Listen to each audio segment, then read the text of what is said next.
You walk out to the garden ready to check on your prized tomato plants, and your heart sinks. The leaves are drooping, the stems are limp, and the vibrant green canopy you expected looks dull and lifeless. Sound familiar? Wilting tomatoes are more than just a cosmetic issue. They're often a sign of stress, disease, or nutrient imbalance. And while many gardeners rush to water or fertilize, the fix might actually be hiding in your kitchen cabinet. Today, we're diving into a strange but incredibly effective natural spray, one that's helped thousands of gardeners revive wilting tomato plants without synthetic chemicals or costly treatments.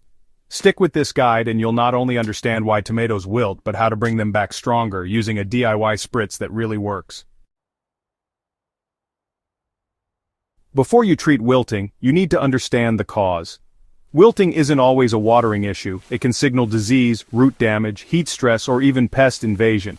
Tomatoes are particularly vulnerable to fungal pathogens like early blight and fusarium wilt, both of which block water uptake in the stems. Even if the soil is moist, the plant can't hydrate itself. Overwatering is another sneaky culprit. While it might seem like an act of rescue, excess moisture leads to root rot, cutting off oxygen and stressing the plant. And in hot climates, tomatoes can wilt even when the soil is moist, simply because their leaves are losing water faster than the roots can replenish it. The good news? Many of these stressors can be managed with a natural approach that doesn't rely on harsh sprays or commercial chemicals. Let's talk about the simple kitchen remedy that gardeners swear by, a baking soda foliar spray. This isn't your average pantry hack, it's a science-backed way to control the fungal diseases that silently ruin tomato plants from the ground up.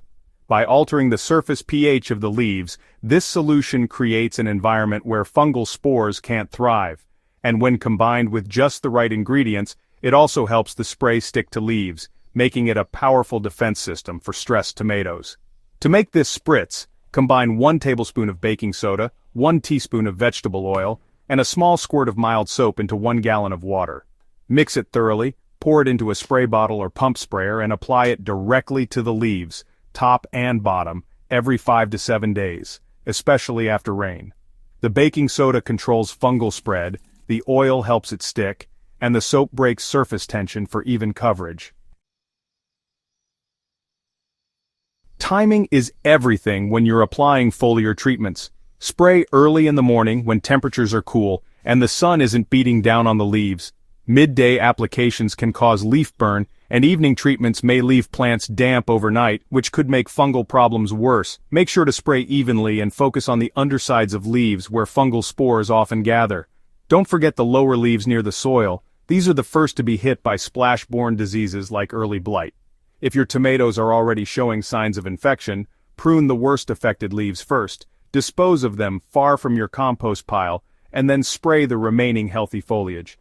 This isn't a one-time treatment. Fungal spores are persistent and opportunistic. Keep up the routine weekly or after each heavy rain to maintain protection throughout the growing season. The goal is consistency, not oversaturation. While the baking soda spritz helps fight off fungal disease, wilting tomatoes need more than just a surface fix. Start by checking your soil moisture. Dig down a few inches and feel with your fingers. If it's soggy, hold off on watering.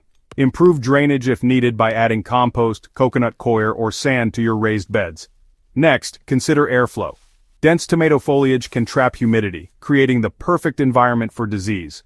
Prune your plants to improve circulation, especially around the base and lower leaves. If possible, stake or cage your plants to lift them off the ground and prevent leaves from touching moist soil. Mulching is another key step. A thin layer of straw, shredded leaves, or untreated grass clippings can reduce water evaporation, moderate soil temperature, and limit soil splash. The #1 way fungal spores travel upward. And don't forget about nutrition.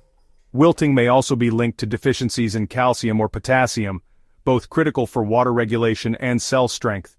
A light application of compost tea, worm leachate, or a balanced organic fertilizer can help replenish lost minerals and support recovery. If your plants continue to wilt despite proper watering, pruning, and spraying, the issue may be more serious. Soil-borne pathogens like fusarium or verticillium wilt can linger for years and infect plants through the roots. These diseases usually show up as yellowing and wilting on one side of the plant first, eventually spreading upward. In that case, it's best to remove and destroy the plant completely and avoid planting tomatoes or other nightshades in that soil for at least 2 years. Solarizing the soil during summer or planting biofumigant cover crops like mustard can help reduce pathogen load before the next season. Crop rotation and soil health are your long-term solutions. Rotate your tomatoes to a new location every season and build a soil system rich in organic matter and beneficial microbes. Healthy soil grows resilient plants that can better fight off pests and pathogens without intervention. Tomato wilting can feel like a disaster in the garden, but with the right steps, it becomes an opportunity to build stronger, healthier systems. The natural baking soda Spritz is a fantastic low-cost line of defense, especially when paired with good soil practices, airflow management, and early detection. It doesn't just mask the problem, it addresses it at the microbial level, keeping your plants safer without harming your soil life. If this guide helped you bring your tomatoes back from the brink, don't keep it to yourself. Hit that subscribe button, share this video with a fellow gardener, and stay tuned for more science-backed soil wisdom from Soil Doctor. We're here to help your garden grow deeper, healthier, and more resilient, one root at a time.